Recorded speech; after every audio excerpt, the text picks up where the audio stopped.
we've seen a picture of this nature before, and we'll explain it in a minute. Well, explain it right now. Here we have two vector spaces relative to some, with vectors represented relative to the basis B, meaning that x, y up here would mean x times the first basis vector plus y times the second basis vector.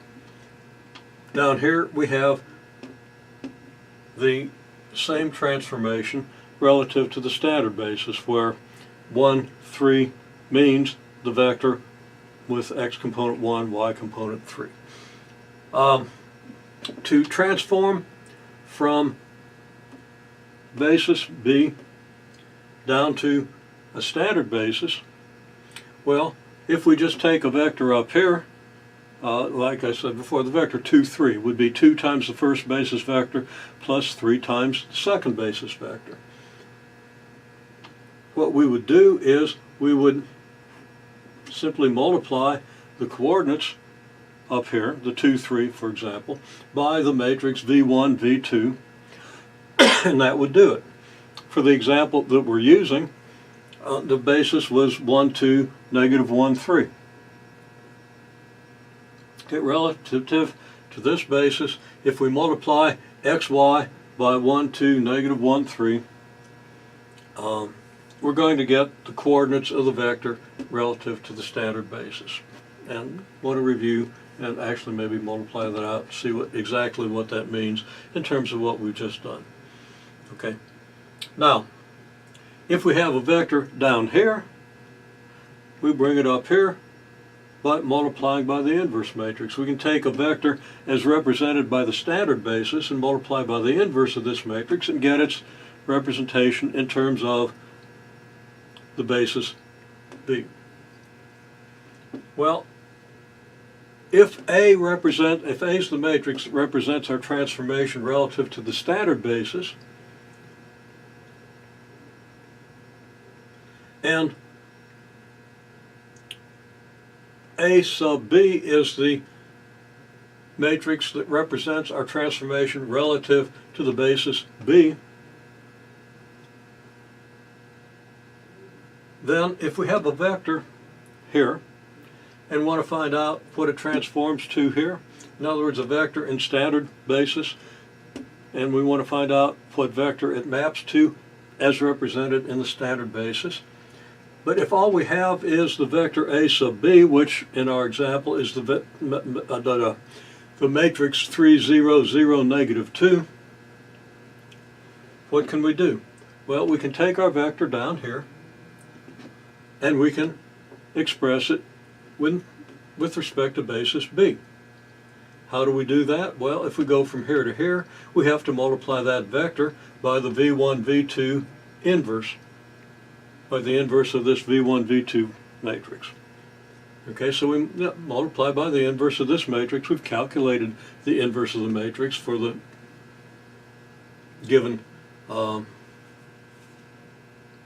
transformation.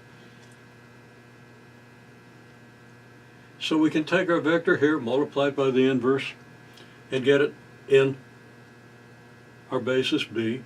Then we can apply the matrix in basis B, the matrix A sub B, to get the transformed vector in this basis B.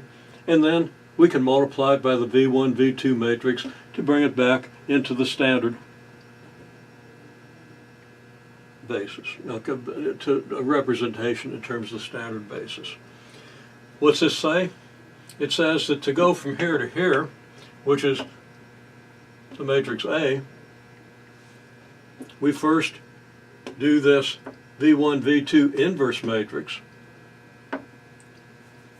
Now, if we're applying A to a vector here, that we first apply the inverse matrix to the vector. Okay? This is the first thing that will happen to a vector. It's going to be transformed by the V1, V2 inverse. Okay? Then we're going to apply the matrix A sub B. And then we're going to apply the V1, V2 matrix. And now we'll be back here. So that A from here to here is the same as doing V1, V2 inverse, and then A sub B, and then V1, V2. Again, they're in this order because A acts on a vector here. And what is it that acts on the vector here? It's the V1, V2 inverse matrix. And that's got to be the first thing that acts on our vector, which will be here. Okay. Now, this is how we get the vector A if we know the vector A sub B. And I think down here someplace we actually calculate that. And I'm debating whether I want to do that or move on. So I think I actually, for this situation, I want to calculate that. So what do? The V1, V2 inverse matrix, we calculated previously to be this 3/5, 1/5, negative 2/5, 1/5. The V1, V2 matrix is just the matrix of the columns. Here it is. I've repeated it down here. And the matrix with respect to basis B is this. So if I calculate this, the V1, V2, the AB, the V1, V2 inverse, multiply these out, I'm going to get the A matrix. Okay, well, let's just do that. A is, well, here's the V1, V2 matrix, the column of eigenvectors matrix, or the column of vectors matrix, they're eigenvectors in this case, multiplied by the matrix with respect to the basis B, multiplied by the inverse of our V1, V2 matrix. And that's going to be this times this times this. And we do the multiplication and we end up with the matrix 1, 1, 6, 0.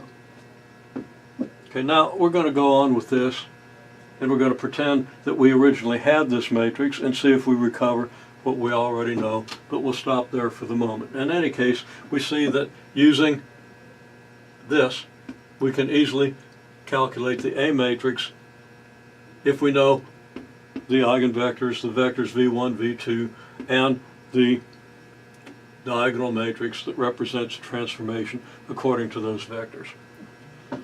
Okay. What if we have A and we want to find A sub B?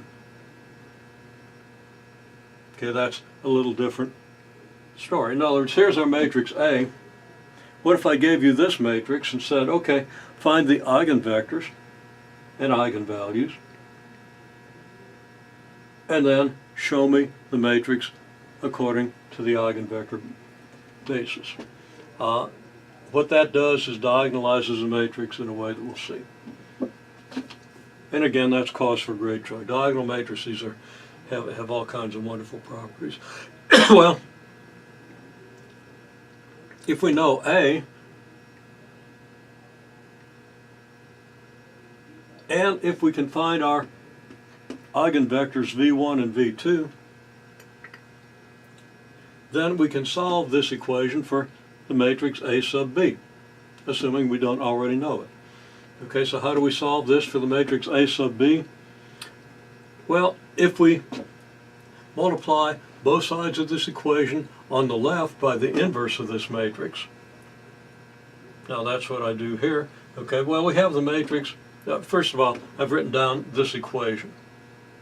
Okay, then I've multiplied it on the left by the inverse of the V1, V2 matrix. Okay, and I get this, and I've got this from here, and I've got my A, B, and I've got this, and then I multiply on the right by the V1, V2 matrix. Well, this is the inverse of this, so these two give us the identity.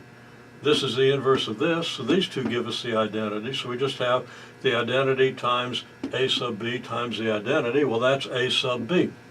What do we have on the left-hand side? Well, we multiply on the left by V1, V2 inverse, and on the right by V1, V2, and we have this. So that the AB matrix is going to be equal to this product. So if we know the A matrix and we can find its eigenvectors, we can calculate our diagonal matrix, and that's the diagonalization process. Now this can also be represented